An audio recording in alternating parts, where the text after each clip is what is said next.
दोस्तों, स्वागत है आप सभी का अपने YouTube चैनल पर। अगर आप चैनल पे नए हैं तो प्लीज हमारे चैनल को लाइक शेयर और सब्सक्राइब कर देंगे। तो आज हम बात करने वाले लोकसभा चुनाव 2024 के बारे में। जी हाँ, सभी पार्टियों ने अपनी अपनी तैयारियां शुरू कर दी है, क्योंकि लोकसभा चुनाव 2024 को ज्यादा वक्त बचे नहीं है। मुश्किल से 2.5 महीने का वक्त बचा हुआ है। ऐसे में सभी पार्टियों ने अपनी तैयारियां जोरों से करना शुरू कर दिया है। इस बार दो फ्रंट के बीच में सीधी लड़ाई मानी जा रही है। एक तो एनडीए है, जहां पर बीजेपी सबसे बड़ी पार्टी है। दूसरा है इंडिया अलायंस, जिसमें कई क्षेत्रीय पार्टी ने मिलकर के एक इंडिया अलायंस बनाया है, जिसमें कांग्रेस बड़ी पार्टी की भूमिका में है। तो आज हम बात करने वाले उत्तर प्रदेश की दो लोकसभा सीटों के बारे में। पहला सीट है गोरखपुर का, जहां से वर्तमान में सांसद है रवि किशन। गोरखपुर मुख्यमंत्री योगी आदित्यनाथ का गढ़ माना जाता है, और जहां से अभी रवि किशन सांसद है, पहले योगी आदित्यनाथ इस सीट से सांसद हुआ करते थे। हाल ही में एबीपी वोटर ने सर्वे किया है, और इस सर्वे में खुलासा हुआ है कि जो रवि किशन सांसद है, उनका रिपोर्ट कार्ड जनता के बीच में ठीक ठाक है, और वो ठीक ठाक मार्जिन से आगे है। यानी कोई पार्टी अगर वहां से चुनाव लड़ती है तो रवि किशन जो है वो आसानी से वहां से चुनाव जीत सकते हैं। दूसरी बात यह है कि आजमगढ़ सीट की बात करते हैं, जहां पर निरहुआ सांसद है। अभी 2023 में चुनाव हुआ था विधानसभा का, जिसमें अखिलेश यादव ने भी चुनाव लड़ा था, और वो करहल से विधायक चुने गए थे।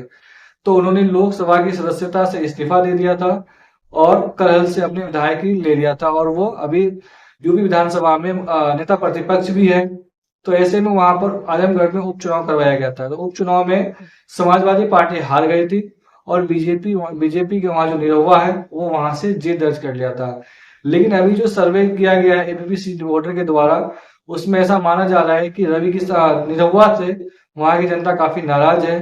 स्थिति उनकी वहां काफी ज्यादा खराब है। चौंकाने वाली रिपोर्ट आए, ऐसा माना जा रहा है कि अगर बीजेपी निरहुआ को आजमगढ़ से दोबारा अगर चुनाव लड़वाती है तो वो चुनाव वहां से हार सकता है। तो ये रिपोर्ट आया। ऐसे कई वीवीआईपी सीट है जिसके नेता है जिसकी सीट अभी खतरे में है। हालांकि अभी कुछ कहना काफी जल्दबाजी होगा, क्योंकि चुनाव में अभी 2.5 महीने का वक्त बाकी है। लेकिन सभी पार्टियों ने अपने अपने हिसाब से गोटी फिट करना शुरू कर दिया है। उत्तर प्रदेश में लोकसभा की सबसे ज्यादा सीट है, 80 सीट है। इसमें सभी पार्टियां यहाँ पर जोर लगाना चाहती है, चाहे वो कांग्रेस हो, चाहे वो बीजेपी हो, चाहे वो समाजवादी पार्टी हो। लेकिन उत्तर प्रदेश में ऐसा माना जा रहा है कि इस बार मुख्य मुकाबला बीजेपी और समाजवादी पार्टी के बीच में है। दरअसल समाजवादी पार्टी इस बार इंडिया अलायंस के तहत चुनाव लड़ेगी उत्तर प्रदेश में, जिसमें कांग्रेस भी होंगे, आरएलडी भी होंगे, और अनुप्रिया पटेल के पार्टी भी होंगे इसमें, निषाद पार्टी। तो ये सब मिलकर चुनाव लड़ने जा रहे हैं इस बार उत्तर प्रदेश में। लेकिन अभी फिलहाल ही में ऐसा खबर आया है कि उत्तर प्रदेश में समाजवादी पार्टी भी कांग्रेस को सिर्फ 10 सीटें देना चाहती है। वो भी 10 सीट वो जहां से आज तक समाजवादी पार्टी लोकसभा चुनाव में जीत दर्ज नहीं की, जैसे बनारस है, कई इलाके हैं, वो सीट देना चाहती है कांग्रेस को। अब कांग्रेस को ये 10 सीट तो ऑफर किया गया है, लेकिन अब कांग्रेस ने अभी तक इस पर कोई निर्णय लिया नहीं है।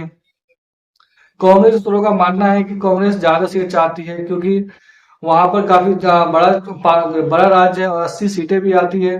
कांग्रेस का भी एक अपना जनाधार है वहां पर, और ऐसा माना जा रहा है कि इस बार कांग्रेस में उत्तर प्रदेश के जो मुस्लिम वोटर्स है, उसका लोकसभा चुनाव में कांग्रेस की तरफ झुकाव दिखा जा रहा है। इसको भापते हुए समाजवादी पार्टी ने इंडिया अलायंस के तहत उसके साथ गठबंधन कर लिया है, और उन्हें 10 सीटों का ऑफर दिया है। लेकिन कांग्रेस चाहती है कि उन्हें कम से कम 15 से 20 सीटें दिया जाए। लेकिन समाजवादी पार्टी भी चाहती है कि कम से कम वो 60 सीटों पर चुनाव लड़े उत्तर प्रदेश के अंदर, क्योंकि वो बड़ी पार्टी है, और उत्तर प्रदेश के मुख्य विपक्षी पार्टी भी है, और उसका अपना जनाधार है, उसका कार्डर भी है, और वो सबसे मजबूत पार्टी भी मानी जाती है अभी उत्तर प्रदेश में फिलहाल बीजेपी के बाद। तो इस वजह से, इस लिहाज से उत्तर प्रदेश में समाजवादी पार्टी जो है वो कम से कम 60 सीटों पर चुनाव लड़ना चाहती है। और ऐसा लग रहा है कि इंडिया अलायंस में इस बार जो हिंदी बेल्ट है उसमें कांग्रेस के लिए सीट बार्गेनिंग करना इतना आसान रहने वाला है नहीं, क्योंकि कोई भी पार्टी कांग्रेस को अपना जमीन देना नहीं चाहती है। और कांग्रेस का उत्तर प्रदेश हो चाहे वो बिहार हो, उतना अस्तित्व है नहीं, उतना मजबूत नहीं है पार्टी। कुछ राज्यों में पार्टी अच्छी खासी मजबूत है, जैसे राजस्थान हुआ, मध्य प्रदेश हुआ, छत्तीसगढ़ हो गए, उसके बाद हरियाणा हो गया, पंजाब हो गया। इस इलाकों में कांग्रेस अच्छी खासी मजबूत है। पंजाब में भी यही देखने को मिल रहा है, क्योंकि पंजाब में अभी आम आदमी पार्टी सत्ता में है, और कांग्रेस जो है वहां पर मुख्य विपक्षी दल है। लेकिन दोनों ही पार्टियां इंडिया अलायंस के तहत गठबंधन में है। लेकिन वहां की जो उसका स्थानीय इकाई है दोनों पार्टी का, वो विरोध कर रहा है कि यहाँ पर कोई गठबंधन नहीं होना चाहिए। आप कांग्रेस के जो स्थानीय निकाय है, जो उसका अध्यक्ष प्रदेश अध्यक्ष पंजाब के अमरिंदर सिंह रजावड़ी, उन्होंने कहा है कि यहाँ पर गठबंधन नहीं करना चाहिए क्योंकि हम यहाँ अच्छी स्थिति में है। और अभी एबीपी वोटर ने सर्वे में बताया था कि कम से कम पंजाब में अगर कांग्रेस अकेले लड़ती है तो वो 5 से 7 सीटें जीत सकती है।